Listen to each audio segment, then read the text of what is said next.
Quiero primeramente agradecerle a José Luis la invitación que me hizo para dar algunas reflexiones sobre este tema tan importantísimo que es la paz.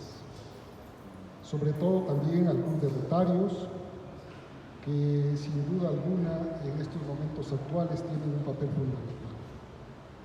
La paz, este término, no solo es detonante, sino que evoca una inercia que lo empuja a ser abordado en la disertación, en los foros ciudadanos, en los círculos académicos, sino también como un componente fundamental de una práctica recurrente que debe tener la sociedad. Hablar de la paz como aspiración de toda sociedad para convivir en armonía implica que este enunciado debe ser visto como un objetivo alcanzable y para que podamos lograrlo debemos entender que muchos factores se entrelazan en un proceso que se debe ir construyendo por todos los miembros de la sociedad. Más aún cuando estamos en un entorno donde la convivencia en sociedad se ha venido descomponiendo de manera creciente en los últimos años. Quisiera comenzar diciendo que varios factores van influyendo en la construcción para alcanzar la paz. Y son, sin duda, elementos donde se ancla y donde se fijan los cimientos para su edificación y para su consolidación. Es el Estado de Derecho, es la justicia, es la cultura, es la educación, entre otros, algunos referentes vinculantes para lograr la paz. La paz puede ligarse a factores internos o externos que condicionan la conducta del ser humano, es decir, la conducta del individuo va vinculada a su estado de naturaleza. Y parto de esta premisa remitiéndome a dos posturas de la filosofía política que nos permiten escudriñar y construir someramente algunas reflexiones. Por un lado, hay quienes afirman, como Juan Jacobo Rousseau, que el ser humano está orientado naturalmente para el bien, pues el hombre nace bueno y libre, pero la vida social y cultural, con sus males y vicios, lo pervierten, llevándolo al desorden físico y moral. En cambio, Thomas Hobbes esgrimía una postura contraria, de la cual se desprende que el hombre era malo por naturaleza, pues siempre privilegia su propio bien por encima del de los demás. Vive en medio de continuas confrontaciones y conspiraciones, cometiendo crueldades y actos violentos para asegurarse la supervivencia. De ahí que en el libro del Contrato Social de Juan Jacobo Rousseau y el libro de Leviatán de Thomas Hobbes se encuadran y se perfilan los fundamentos para el orden y la convivencia entre los hombres. Pero estos deben supeditar sus intereses a un ente supremo que regule y sea el árbitro de las diferencias entre ellos, a la vez que les garantice la seguridad, la libertad y la convivencia pacífica. Ese ente supremo es el Estado. El Estado entonces aparece como el Señor de la paz, cuya misión fundamental es imponer seguridad, como lo establecía Hobbes, o garantizar la propiedad, como lo establecía John Locke, o preservar la libertad, como lo establecía Juan Jacobo Rousseau.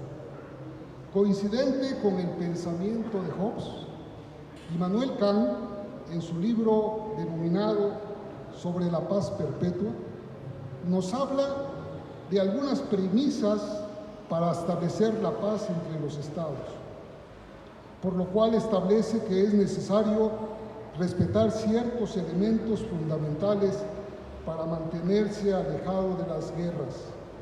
Lo fundamental, decía, estriba el respeto entre gobiernos y la no injerencia de unos a los otros.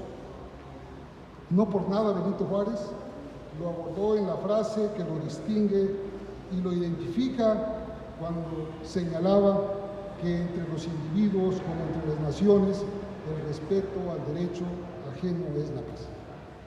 Tanto Kant como Hobbes coincidían en que la maldad es inherente al ser humano, por lo que Kant manifestaba: el estado de paz entre hombres que viven juntos no es un estado natural, sino más bien un estado de guerra. El estado de paz debe ser instaurado, decía Immanuel Kant.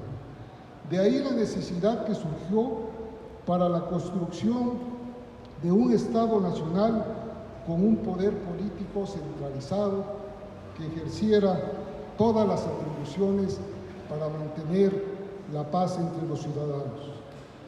Ahora bien, nos podemos hacer una pregunta: ¿cómo introducir la razón para que las relaciones entre nosotros, los seres humanos, sean armónicas, para que cesen los conflictos, para que cesen las guerras y los hombres dejemos de autodestruirnos? La alternativa que propusieron los pensadores antes mencionados es utilizar el arte de la política para armonizar las relaciones sociales. La política, entonces, debe servir como práctica fundamental en la construcción de la paz, y los gobernantes tienen un papel decisivo para direccionar sus acciones y alcanzar ese propósito.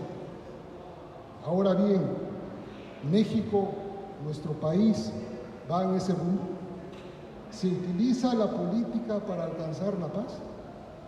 Kant nos devela una realidad que se resiste cuando establece que el hombre, sobre todo el titular del poder, tiene una inclinación natural hacia la guerra, pero que, a pesar de esto, cuando hay un marco jurídico válido y eficaz, se puede encauzar su naturaleza humana.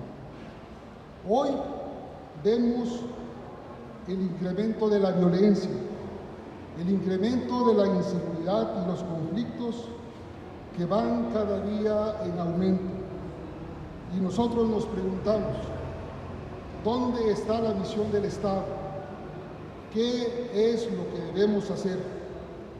La respuesta nos la da Hobbes en su libro El Leviatán. En efecto, la obligación de obedecer al soberano cesa si éste deja de cumplir su misión, que es proteger la vida.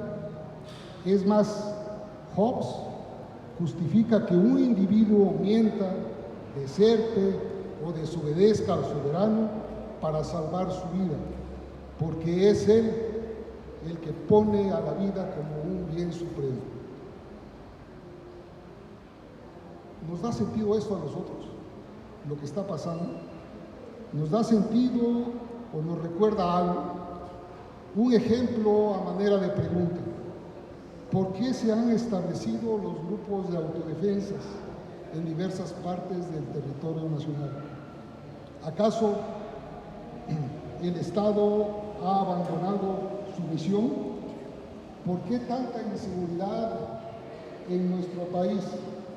Porque pareciera que estamos volviendo a un estado de naturaleza en lo que especificaban los grandes pensadores que he mencionado.